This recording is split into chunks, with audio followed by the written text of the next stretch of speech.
Michael Jackson পপের রাজা। তার মঞ্চে ওঠা মানেই লাখ লাখ মানুষের পাগলামি। কিন্তু একটা প্রশ্ন, তার কনসার্টে কেন এত মানুষ অজ্ঞান হয়ে যেত? এটা কি শুধুই উত্তেজনা, নাকি এর পেছনে অন্য কোনো রহস্য আছে? আজ জানবো সেই অবিশ্বাস্য কারণ। তো ভিডিওর শুরুতেই বলবো, আপনি যদি এই চ্যানেলে নতুন হয়ে থাকেন তাহলে নিত্য নতুন এরকম আকর্ষণীয় ভিডিও পেতে আমাদের চ্যানেলটি সাবস্ক্রাইব করুন। মাইকেল জ্যাকসনের কনসার্টে মানুষ অজ্ঞান হয়ে যাওয়ার প্রথম কারণ অতিরিক্ত উত্তেজনা ও আবেগ। মাইকেল জ্যাকসন যখন মঞ্চে উঠতেন তখন লাখ লাখ মানুষ একসঙ্গে উল্লাস করত। তার উপস্থিতি এত শক্তিশালী ছিল যে অনেক ভক্ত নিজের আবেগ সামলাতে পারত না। এমনকি মাইকেল কেবল এক জায়গায় দাঁড়িয়ে থাকলেও হাজারো মানুষ কাঁদতে শুরু করত। আরেকটি কারণ হচ্ছে মানসিক ও শারীরিক চাপ। মাইকেলের কনসার্টে দর্শকরা ঘন্টার পর ঘন্টা দাঁড়িয়ে থাকতো। অনেক সময় এক জায়গায় নড়াচড়া করার সুযোগও থাকতো না।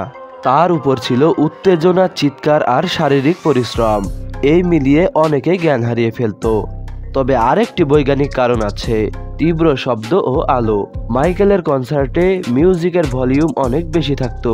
এক গবেষণায় দেখা গেছে উচ্চমাত্রার শব্দ ও ঝলমলে আলো মস্তিষ্কের উপর তীব্র চাপ ফেলে, যার ফলে শরীরে অ্যাড্রেনালিন বেড়ে যায় এবং মানুষ জ্ঞান হারাতে পারে।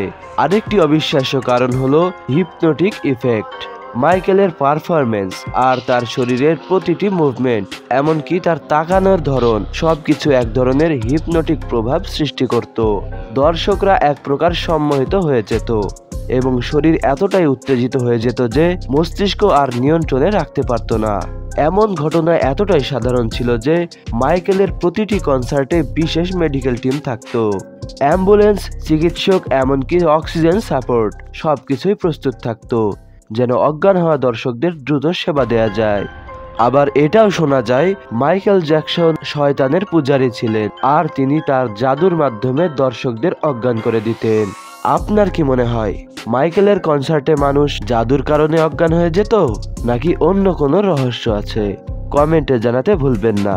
আর ভিডিওটি ভালো লাগলে লাইক, শেয়ার, সাবস্ক্রাইব করতেও ভুলবেন না।